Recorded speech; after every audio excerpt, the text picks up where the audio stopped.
मस्त होंगे अपने फैमिली मेम्बर्स के साथ। और आपने कहानी पढ़ी होगी पंच लाइट, है ना, जो मैंने आपको लास्ट वीक पढ़ाई थी। तो आई होप सो कि आपने वो कहानी पढ़ी होगी। और आज हम लोग उसके कुछ क्वेश्चंस डिस्कस करेंगे। कहानी तो बहुत सिंपल है, आपको समझ में आ गई होगी बहुत अच्छे से, है ना। तो इसमें जो कहानी में जो आपके वो होंगे क्वेश्चंस होंगे, वो कैसे बन करके आएंगे उसके बारे में आज हम लोग थोड़ी बात करेंगे। तो उसमें एक तो देखिए आपको नामकरण की सार्थकता मैंने बता दिया था, एक क्वेश्चन वो बनता है। दूसरा फिर कहानी का कथानक बनता है, जो कि मैंने आपको उस दिन बता दिया था। पहले तो पूरी कहानी समझाई थी, उसके बाद कैसे उसमें कथानक बन रहा है वो भी आपको बताया था। अब आज हम तीसरा क्वेश्चन उसका डिस्कस करेंगे। दो क्वेश्चंस उस कहानी पर डिस्कस करेंगे। पहला क्वेश्चन तो ये है कि अगर कहानी के तत्वों के आधार पर कहानी की समीक्षा आ जाती है तो वो आप कैसे करेंगे। कहानी के तत्व आप समझ रहे हैं ना, जो हम लोगों ने एकदम स्टार्टिंग में 11th में पढ़े थे। कहानी के तत्व क्या क्या होते हैं, एक शीर्षक या नामकरण, दूसरा उसका कथानक, तीसरा उसका पात्र या चरित्र चित्रण, फिर उसके बाद कथोपकथन, किस तरह से बातें की गई हैं कहानी में, और फिर पांचवा देश काल और वातावरण, और छठा भाषा शैली, है ना। ये होते हैं कहानी के तत्व। और इसके आधार पर किस तरह से कहानी की व्याख्या होगी, या अगर ये क्वेश्चन आपसे पूछ लिया जाता है कि कहानी के तत्वों के आधार पर कहानी की समीक्षा कीजिए तो आप कैसे करेंगे, है ना। एक बार फिर से तत्व बता दे रहे हैं कहानी के कौन कौन से तत्व होते हैं। एक होता है शीर्षक या नामकरण, दूसरा कहानी का जो तत्व होता है वो होता है कथानक, तीसरा होता है पात्र या चरित्र चित्रण, और चौथा होता है आपका कथोपकथन या संवाद जिसे आप कहते हैं, पांचवा होता है देश काल और वातावरण, और छठा होता है आपका भाषा शैली। ठीक है, समझ में आ गया। तो इतने तत्वों के आधार पर हमको अगर कहानी की व्याख्या करनी है या कहानी को समझाना है एग्जामिनर को, तो हम कैसे समझाएंगे। तो सबसे पहले तो नामकरण मैंने आपको पहले ही बता दिया था। उसमें एक दो चीज़ें आप ऐड करेंगे कि अब आपने ये कहानी पढ़ ली होगी आई होप सो। तो जो आपने कहानी पढ़ ली है तो आपको उसके बारे में बहुत सारी चीज़ें पता हो गई होंगी कि अगर हम नामकरण, तो कहानी कैसी लगी आपको, पहले तो आप ये बताइए। आई होप सो जिन भी बच्चों ने कहानी पढ़ी होगी उनको कहानी बहुत ज़्यादा इंटरेस्टिंग और बहुत ज़्यादा अच्छी लगी होगी, क्योंकि this is a sweet story, a small story based on an incident. एक छोटी सी घटना पर आधारित ये कहानी है, और बहुत स्वीट सी छोटी सी कहानी है, जिसमें कि एक पंच लाइट, थोड़ा सा रिकैप कर रहे हैं हम लोग, कि जिसमें कि एक पंच लाइट जो है वो लाई जाती है, और उस पंच लाइट को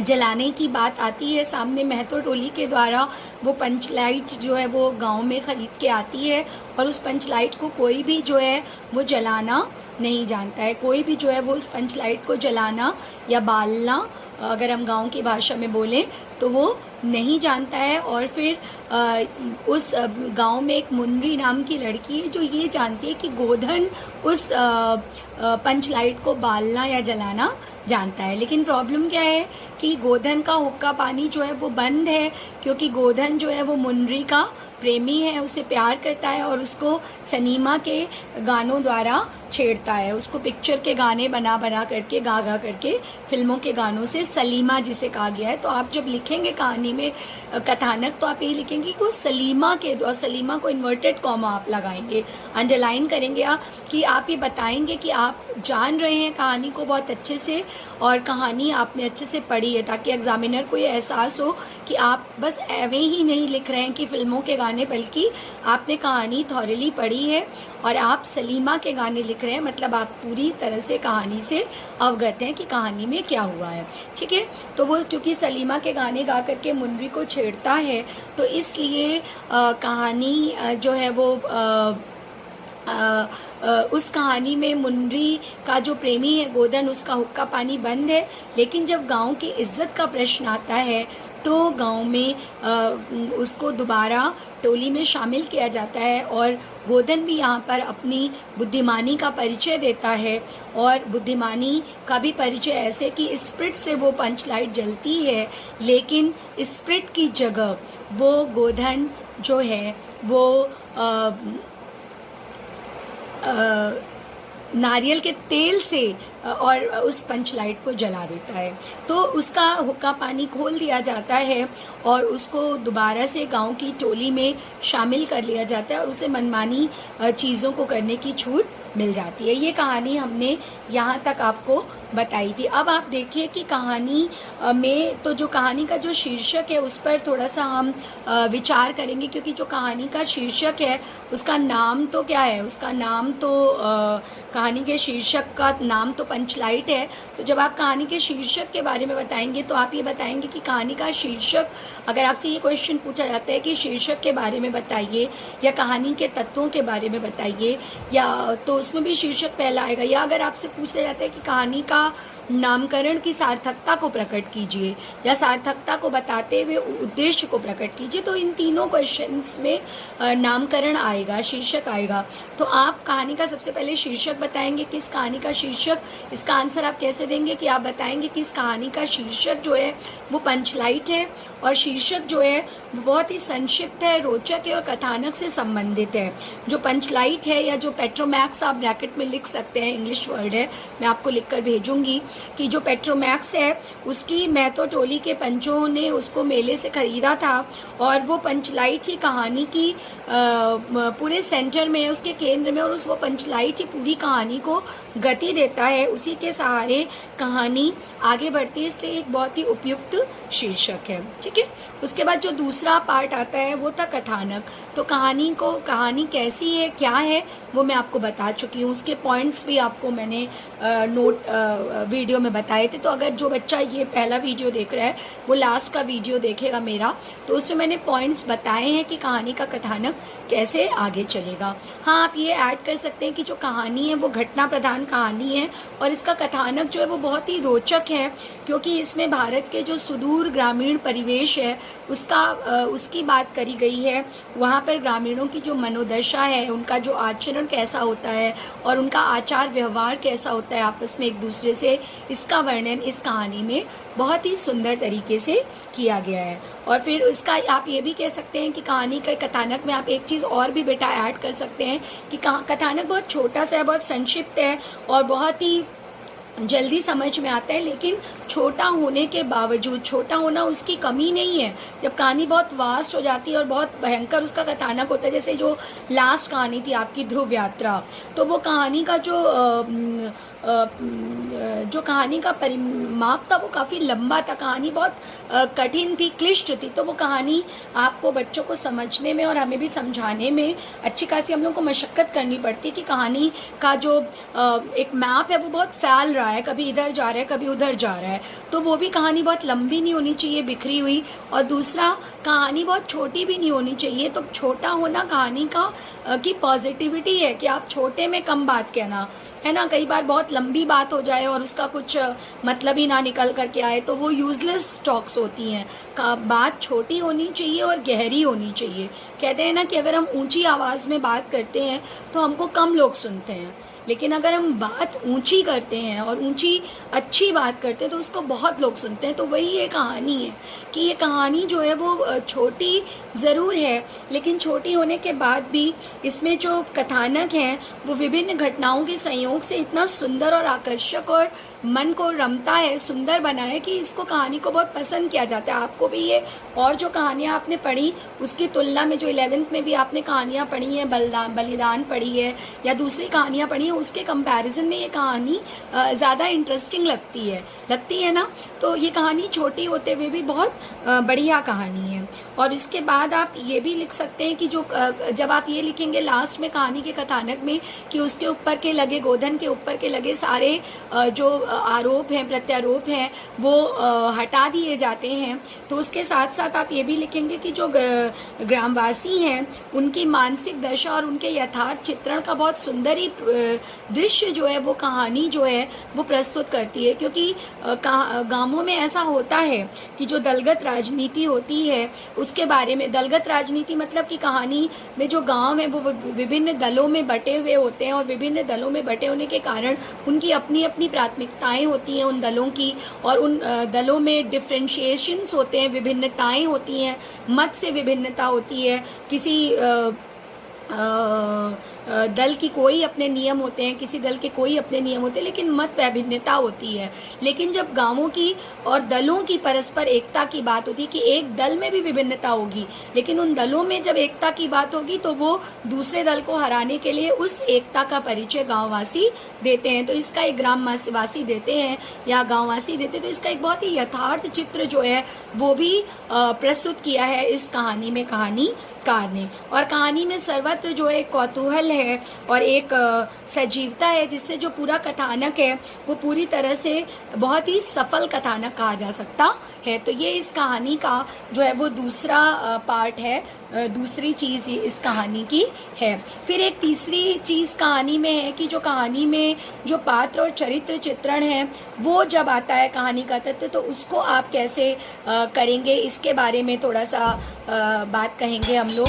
तो जो कहानी में जो पात्र हैं वो ग्रामीण वर्ग के प्रतिनिधि हैं और उन्हें अपनी व्यक्तिगत समस्याओं से और जो व्यक्तिगत विशेषताएं हैं उनके बारे में कहानी में कहा जाता है। जो व्यक्तिगत विशेषताएं हैं उनके बारे में कहानी में कहा गया है कि इसमें अगर आप देखेंगे बेटा तो इस कहानी में 2 वर्ग हैं। कितने वर्ग हैं? 2 वर्ग हैं, जिसमें एक वर्ग तो जो है वो, अब मैं जो शब्द बोल रही हूँ उनको जो बच्चे पढ़ चुके हैं वो तुरंत जानेंगे और जो नहीं पढ़े हैं वो एक बार कहानी को जरूर पढ़ेंगे, ठीक है। तो जैसे 2 वर्ग किस लिए कहे जा रहे हैं, क्योंकि एक वर्ग तो बेटा वो है जिसमें कि गाँव के दीवान है, गुलरी है, काकी है और फुटकी है। ये सब जो नाम है, इन नामों पे गौर करिए। चाहे वो दीवान तो हर गांव में होते हैं, उसके अलावा जो गुलरी है या जो काकी हैं या जो फुटकी है, ये सब लोग हैं। और उसमें जो कहानी के दूसरे पात्र हैं गोधर और मुनरी, ये दूसरे वर्ग में आते हैं। क्यों आते हैं अभी मैं आपको बताती हूँ कि एक वर्ग तो दीवान का है, गुलरी का है, काकी का है, फुटकी का है। किसका है? दीवान का है, गुलरी का है, मुनरी का और फुटकी का है। और जो दूसरा वर्ग है उसमें आते हैं आपके गोधन और मुनरी। जो पहले वर्ग के लोग हैं, जो पहले वर्ग के लोग हैं वो कैसे हैं? वो दलगत भावनाओं से परिचित हैं, दलगत भावनाओं से ग्रस्त हैं। एक्चुअली वो दलगत राजनीति, जो आपस में एक दूसरे को नीचा दिखाने की भावना, खुद को ऊपर सबसे करने की भावना और दूसरों से हम कैसे बेस्ट हो जाएं, और हमारा जो ग्रुप है, हमारा जो ग्रुपिज्म है वो इस कहानी में बहुत ज़्यादा है। जो दल है उनका, जो उनकी टोली जिसे आप कहते हैं, ग्रुपिज्म तो इंग्लिश वर्ड हो गया, हिंदी में आप क्या कहेंगे? उसको दल कहेंगे या उसको जो ग्रुपिज्म कहेंगे। वो उस भावनाओं से ग्रस्त है। वो एक अवसर मिलते ही एक दूसरे पर व्यंग करते हैं, एक दूसरे को नीचा दिखाने की कोशिश करते हैं। इसके अलावा वो अंधविश्वासी हैं। ध्यान दीजिएगा, इन सारी पॉइंट्स को नोट करके आप नोट्स बनाएंगे, ये नोट्स आप खुद बनाएंगे, ठीक है। इसलिए बार बार आपको बता रही हूँ। वो जो लोग हैं वो अंधविश्वासी हैं, पहले वर्ग के लोग, और वो भाग्यवादी हैं, प्राचीन परंपराओं को मानने वाले हैं। इसीलिए वो क्या क्या हैं? वो भाग्यवादी हैं, वो प्राचीन परंपराओं को मानने वाले हैं, वो अंधविश्वासी हैं। इसीलिए वो जब पंचलाइट खरीदते हैं तो उस समय भी वो उसकी पूजा का सामान भी खरीदते हैं, क्योंकि उनका ये विश्वास है कि जो इस तरह की चीज़ें हैं, मतलब जो कलपुर्जे वाली चीज़ें हैं, पंचलाइट जैसी चीज़ें, इनको बिना इन पूजा के नेम टेम शब्द आता है। क्या शब्द आता है? पूजा का, इस पंचलाइट को बालने में या पंचलाइट को जलाने में पूजा का नेम टेम शब्द आता है। तो जो नेम टेम मतलब जो नियम और समय, क्या मतलब हुआ?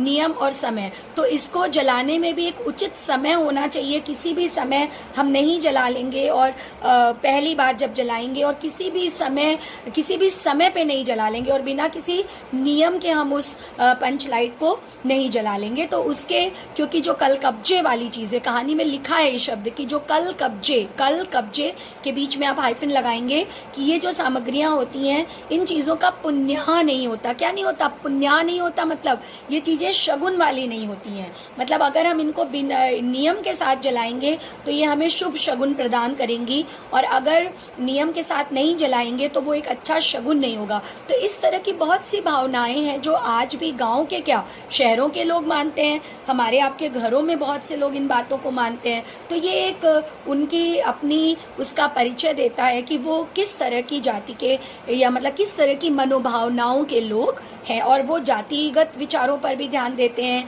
कि कौन हमारी जाति का है, कौन हमारे धर्म का है, तो ये भी बात आप उस पर ऐड करेंगे। फिर आप देखिए दूसरा वर्ग जो है वो कहानी का वो वर्ग है जो गोधन और मुनरी का वर्ग है, और ये कैसा है, ये आधुनिक विचारधारा का है, प्रगतिशील विचारधारा के आधुनिक नवयुवक और नवयुवती ये दोनों हैं। कौन कौन, ये आपकी मुनरी और गोधन, गोधन और मुनरी जो हैं, जो मुनरी है और जो गोधन है, कौन कौन, मुनरी और गोधन, ये आधुनिक विचारधारा का प्रतिनिधित्व करते हैं और प्रगतिशील विचारधारा के नवयुवक और नवयुवती हैं। वो व्यर्थ के किसी राग द्वेष में, ध्यान रखिएगा कि वो व्यर्थ के किसी भी राग द्वेष में जो है वो लोग नहीं फंसते हैं, किसी भी व्यर्थ के राग द्वेष में, और वो जो हैं वो प्रगतिशील विचारधारा के हैं। और जब जैसे ही मुनरी को ये पता चलता है कि गांव के लोग लालटेन या पंचलाइट बालना नहीं जानते हैं, बालना मतलब जलाना नहीं जानते हैं, वो तो तुरंत वो बोलती है अपनी दोस्त गुलरी से कि बताओ कि जो गोधन है वो इस पंचलाइट को जलाना जो है वो जानता है, और इस तरह से वो किसी भी राग द्वेष में नहीं फंसती है कि मेरा प्रेमी है और मेरे प्रेमी का इतने दिनों से हुक्का पानी बंद है, तो इस तरह की कोई भी बात जो है वो उसके मन में नहीं आती है। ठीक है, फिर उसके बाद गोधन भी जो है वो विशिष्ट ज्ञान का अपना परिचय देता है, जैसे कि वो स्प्रिट के बिना ही नारियल तेल से जला देता है, तो ये भी उसकी एक आधुनिकता किसका प्रतीक है। याद रखिए कि आधुनिकता, ये मैंने आपको एक आध बार और भी चैप्टर्स में बताया कि आधुनिकता कभी भी कम कपड़ों को दिखा करके और दो तीन कुछ अपने फेवरेट सेंटेंसेस को बोल करके नहीं हासिल की जा सकती है। आधुनिकता यहाँ होती है आपका माइंडसेट क्या, असेट क्या, आप पूरी साड़ी में पूरे अच्छे से दुपट्टे को ओढ़ करके और अपने शरीर को पूरी तरह से ढक करके भी आधुनिकता का परिचय दे सकते हो। अगर हम अपने और आपकी बात करें तो आपको पता है कि साड़ी में एक स्त्री का शरीर जो है वो बहुत ही सुंदर दिखाई देता है और भारतीय परिधान भी है, और आजकल उसमें कितने तरह के डिज़ाइंस और कलर्स अवेलेबल हैं मार्केट में। हम लोगों के, जब हम लोग यंग थे तब से, मतलब जब हम लोग आपके बराबर थे टीनेज, तब से लेकर के आज तक साड़ी में, और आज भी वो उतनी ही आधुनिकता से एक पहनने की बहुत ही मॉडर्न विचारधारा की स्त्रियां भी उसको धारण करती हैं। आज भी हम लोग, आपकी मम्मी लोग साड़ी खरीदने जाते हैं तो हम लोग सूट खरीदते हैं, कुर्ती खरीदते हैं तो ऐसे ही ले आते हैं, बट साड़ी खरीदने के लिए बाकायदा एक दिन और एक बजट बनाया जाता है आज भी घरों में।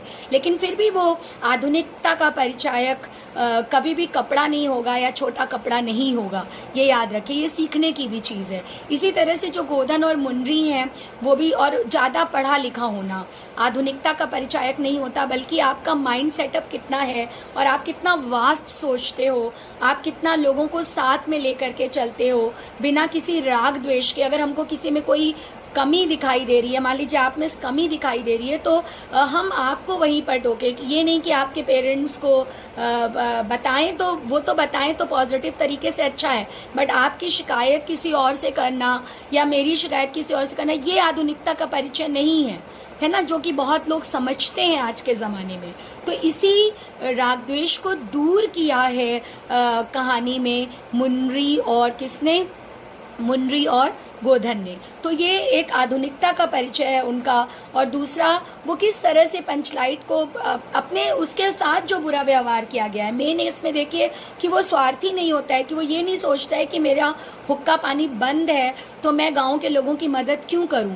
वो अपनी स्वार्थगत राजनीति से ऊपर, केवल दलगत राजनीति से नहीं, दलगत राजनीति के परिचायक तो गांव वाले हैं, लेकिन वो अपनी स्वार्थगत राजनीति से ऊपर उठता है और वो ये याद नहीं रखता कि इन लोगों ने मेरे साथ इतना बुरा व्यवहार किया। और वो पंचलैट को जलाकर, पंचलैट लिखेंगे आप, पंचलैट को जला करके, जो उस बुक में लिखा हुआ है आपकी, उसको जला करके अपने समूह की और गांव की इज्जत को बचाता है। समूह की इज्जत गांव वालों के सामने बचाता है और अपने गांव की इज्जत दूसरे गांव वालों के सामने बचाता है। ठीक है, इसीलिए जो उस टोली का सरदार है, वो ये लिखेंगे आप कि इसीलिए उस टोली का जो सरदार है वो उसके सारे दोषों को माफ भी कर देता है। और इस प्रकार से जो आजकल आधुनिक गांव भी आपको दिखते हैं, जिसमें कि आजकल तो गांव, जब ये कहानी लिखी गई तब तो गांव बहुत पुराने थे।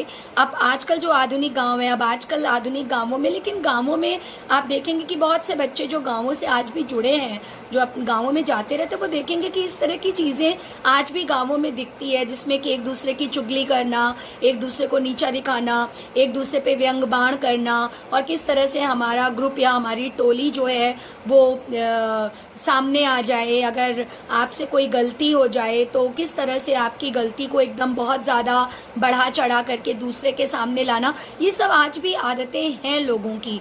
तो केवल गांव के ही लोगों की नहीं, शहरों में भी पढ़े लिखे लोग बहुत ये आदत करते हैं। लेकिन कुछ भी हो, गांव में आज भी क्योंकि अज्ञानता ज़्यादा है, इसलिए इस गुण को गांव वालों से जोड़ दिया जाता है। तो आप इस गुण को इसी तरह से जोड़ करके और इसको अपने आंसर में बहुत ही शब्दों को संभालते हुए लिखेंगे। उसके बाद सबसे तो इस तरह से आप गांव का पात्र और चरित्र चित्रण की बात करेंगे कि किस तरह के पात्र हैं। और उसके बाद फिर एक क्वेश्चन, और उसके बाद एक जो नेक्स्ट तत्व आता है गांव का, वो है आपका कथोपकथन। तो कहानी चूंकि घटना प्रधान है, चरित्र प्रधान नहीं है, इसलिए इस कहानी में एक जो मुख्य तत्व आता है वो इस कहानी की संवाद शैली है। क्योंकि जब कहानी घटना प्रधान होती है, चरित्र प्रधान नहीं होती है, तो कहानी कैसे आगे बढ़ती है, आपको ये मैंने बताया है 11th में ही कि जब कहानी घटना प्रधान होती है तो कहानी संवाद के माध्यम से आगे बढ़ती है। और इसमें घटना है कि पेट्रोमैक्स आई,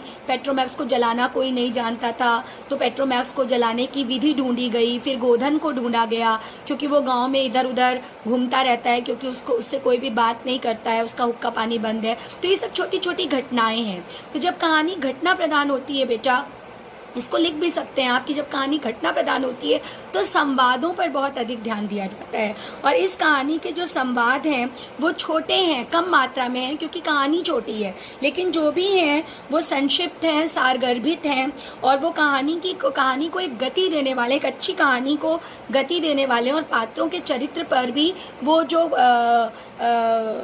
पात्र हैं या कथोपकथन है या जो संवाद हैं वो उस पर कहानी को बहुत तेजी से आगे बढ़ा रहे हैं, कहानी को बहुत तेजी से आगे बढ़ा रहे हैं। तो कहानी को गति देना हम इसी को कहते हैं। इसके अलावा कहानी में आंचलिक भाषा का जो प्रयोग है वो बहुत बड़ी चीज़ है। कहानी के जो संवाद हैं वो आप लिखेंगे कि वो आंचलिक भाषा का प्रयोग कहानी में बहुत हुआ है। कुछ एग्जाम्पल्स मैं आपको बता रही हूँ, जैसे कि आप अपनी बुक में देखेंगे तो आपको मिलेगा कि मुनरी ने, मैं इसको पढ़ के आपको बता रही हूँ, मैं आपको ये एक पैराग्राफ जो है वो पढ़ के आपको बता रही हूँ कि आप उसको जानें कि किस तरह से जो है वो कहानी है। तो कहानी में क्या है कि मुनरी ने चालाकी से अपनी सहेली कनेली के कान में बात डाल दी। फिर से पढ़ रही हूँ, मुनरी ने चालाकी से अपनी सहेली कनेली के कान में बात डाल दी। कनेली चिगो चिग चिन चिन, कनेली मुस्कुरा कर रह गई। गोधन, वो तो बंद है।